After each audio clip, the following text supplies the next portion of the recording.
Hello guys, good morning. Welcome to my vlog.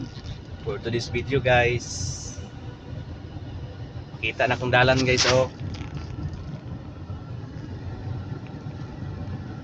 So mao ni ang dalan guys na bagong repair para hindi na tayo magkalisod-lisod ba.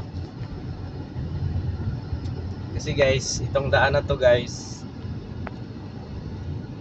magkalisod-lisod man kunta mo agi dire guys oh. Itong kahimtang ni oh. Oh. So salamat sa sa ating mga nasa gobyerno para hindi tayo magkalisod-lisod. Inayos nila guys. Giayon nila ang dalan, di ba? Tara guys oh.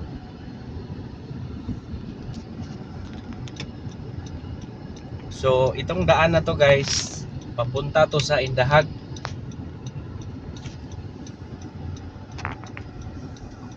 Ito naman para sa Alegria. Alegria to guys dito. Pag dito ka makadaan, tandaan mo para di ka magkalisod-lisod guys. Ingat ka lang dito. Yan. So kumusta mga friends, followers? So maganda ang daan dito guys. Medyo kurbada gamay kay ayan oh. Bundok na to guys, pabundok. Ito makita niyo may bahay doon sa taas oh. Ito si kuya, dahan-dahan ang takbo niya oh, kasi basig mabangga siya. Kalisod-lisod po diyang kinabuhi dayon. No.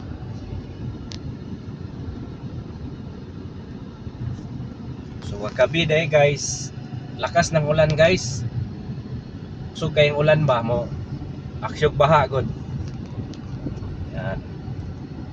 So ganyan ang gawin po natin oh, naka-hazard basta may problema ang imuhang sakyanan guys para dili ka maka disgrasya sa ibang mga sakyanan ba.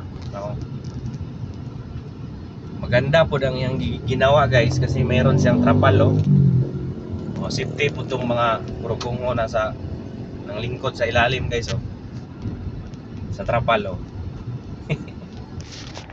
So ayun lang guys. Salamat sa support sa aking video oh. So God bless. Ingat tayo palagi.